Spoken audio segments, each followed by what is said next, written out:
आइए एक और कंसेप्ट समझ लेते हैं। ये है जनरेटर में, ठीक है। जनरेटर में when is EMF maximum,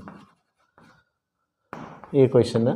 maximum minimum ये कब होता है ना। कॉइल रोटेट कर रहा है तो कब मैक्सिमम होता है, कब मिनिमम होता है, तो ये याद रखना है। ये क्वेश्चन आ सकता है, जैसे पिछले वीडियो में मैंने बताया मोटर के बारे में। अभी यहाँ पर देखिए, ये जो कॉइल है ये रोटेट कर रहा है और यहाँ पर दिया है, मैंने लिया कि A B is coming out.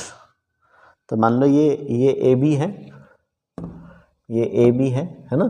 तो ये A B is coming out of the plane of the board, तो मतलब ये ऐसे घूम रहा है। अभी आपको एग्जाम में ए बी ऐसे इनटू द बोर्ड जा सकता है, कैसे भी हो सकता है। तो मैंने लिया ये इधर आएगा, तो अभी ये पैरेलल पोजीशन हो गया, जैसे मोटर का डिस्कस किया। फिर परपेंडिकुलर हो गया, फिर पैरेलल हो गया, है ना।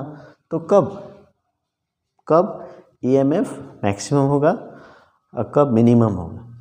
तो इस बेस में आपका टेक्स्ट बुक में ग्राफ दिया है बहुत डिफ़िकल्ट तरीके से, तो उसको आसान तरीके से समझ लेते। तो आपको याद रखना है, जैसे ये करंट जो इंड्यूस्ड होता है ना, तो उसको निकालने के लिए कौन सा है, आई करंट है, आई है ना, आई है, आई से डिनोट करते हैं। I is there in the spelling of right, देखिए। तो इसका मतलब राइट हैंड रूल यूज़ करेंगे, किधर करंट फ्लो कर रहे हैं, तो ये भी जान लीजिए इसमें, ठीक है। राइट हैंड, तो अभी मैंने इसमें ले लिया out of the plane of the board, तो मैग्नेटिक फील्ड तो आपका राइट हैंड लीजिए, फिर ऐसे ही सेट कीजिए परपेंडिकुलर टू ईच अदर। अभी इस केस में आपको करंट निकालना है, तो इसका मालूम नहीं है, तो ये मालूम है, फील्ड और फोर्स मालूम है, ये दोनों सेट करना है इस केस में, ये आपको निकालना है। ये सेट करने के बाद, ये दोनों सेट करने के बाद ये किधर दिखाता है, वहीं करंट होगा, यही है तरीका। तो चलिए अभी सेट कर लेते हैं। ये हैंड हो गया, तो आप कंफर्टेबली ऐसे ले सकते हैं। अभी मैग्नेटिक फील्ड उधर है, चलिए सही है ना। और जो ए बी है ना, तो A B is coming out, हमने ले लिया, तो देखिए आउट, ये थंब इधर दिखाना है, तो ये करंट फिंगर किधर दिखा रहा, ऊपर, इसका मतलब ए टू बी जाएगा।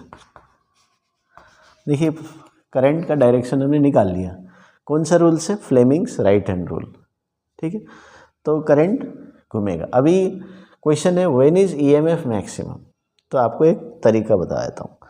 जो फ्लक्स है ना, फ्लक्स होता है बी ए कॉस थीटा, तो इसका मतलब फ्लक्स याद रखिए कॉस थीटा के ऊपर डिपेंड करता है, थीटा। और जो ईएमएफ है वो साइन थीटा के ऊपर डिपेंड करता है। तो आपको ट्रिग्नोमेट्री आता है, तो जब थीटा 90 डिग्री होता है ना, तो कॉस 0 हो जाएगा और ईएमएफ 1 हो जाएगा। देखिए तरीका, flux depends on cos theta और EMF depends on sine theta. तो यदि 90 डिग्री हो रहा है ना, मान लीजिए एक ले लिया एंगल, तो कॉस 90 0 हो गया, तो ये तो मिनिमम फ्लक्स हो गया। और तब ईएमएफ देखिए साइन 91 होता है मैक्सिमम वैल्यू, तो ये ईएमएफ मैक्सिमम हो जाएगा। तो जब फ्लक्स, तो ये तरीका, फ्लक्स मिनिमम तो ईएमएफ मैक्सिमम। चलिए ये अभी माइंड में रख लीजिए, बहुत काम आएगा। अब उसी तरह यदि मैं थीटा को 0 ले लूँ, है ना, तो देखिए कॉस 0 1 होता है और साइन 0 0 होता है, उल्टा हो गया। थीटा 0 के लिए ये 0 हो गया, ये 1 हो गया। इसका मतलब देखिए ईएमएफ मिनिमम है 0, तो फ्लक्स 1 मैक्सिमम होगा, तो उल्टा हो गया। तो फ्लक्स मैक्सिमम हो जाएगा तो ईएमएफ मिनिमम हो जाएगा, उल्टा होगा। तो यही तरीका है। अभी मैं फ्लक्स को लेके क्यों बता रहा हूँ, तो ये भी एक ट्रिक है। तो आप बहुत ही आसान तरीके से समझ सकते हैं। देखिए अभी यहाँ पर मैं फिर से कॉइल ले लेता हूँ। अभी ये जो पैरेलल ले लिया ना, ये पैरेलल ले लिया। अभी आप देखिए कि आपको तो ईएमएफ आ रहा है नहीं आ रहा है मालूम नहीं चलेगा, लेकिन फ्लक्स आप रियलाइज़ कर सकते हैं, फ्लक्स रियलाइज़ कर सकते हैं जब ये मैग्नेटिक फील्ड के पैरेलल होता है, पैरेलल होता है ना, तो कोई फ्लक्स जो लाइन्स है वो तो लिंक नहीं कर रहे, तो वो फ्लक्स मिनिमम होगा क्योंकि लिंक नहीं कर रहे, सरफेस से लिंक करना चाहिए। तो पैरेलल होने से फ्लक्स मिनिमम हो गया, तो फ्लक्स मिनिमम होगा तो ईएमएफ मैक्सिमम हो जाएगा।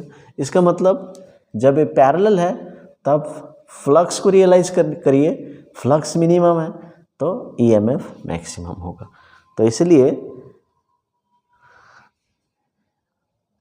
ईएमएफ मैक्सिमम कब है? जब plane of coil is parallel to B. तो ये है फाइनल आउटकम। अभी इस केस को देखिए, अभी परपेंडिकुलर हो गया, मान लीजिए कॉइल घूम रहा है ऐसे, तो ये परपेंडिकुलर पोजीशन में। अभी देखिए जो मैग्नेटिक लाइन्स है ना, यहाँ से जा रहे हैं तो सब लिंक हो जाएंगे, मैक्सिमम फ्लक्स हो जाता है।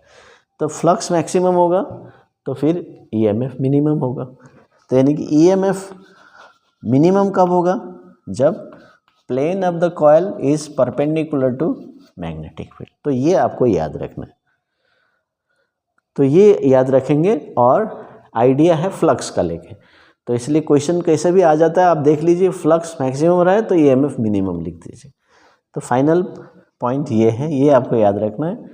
आपको MCQ fill in the blanks में आ सकता है, वन मार्क्स क्वेश्चन में आ सकता है, या कुछ और पार्ट वाइज क्वेश्चन में भी आ सकता है। तो आपको ये कॉन्सेप्ट लगाना है। तो इसका क्वेश्चन का आंसर क्या, व्हेन इज ईएमएफ मैक्सिमम? ये देखिए, EMF is maximum when plane of the coil is parallel to the magnetic field. Trick, plane होगा, पैरेलल होगा, फ्लक्स जीरो, ईएमएफ मैक्सिमम, उल्टा।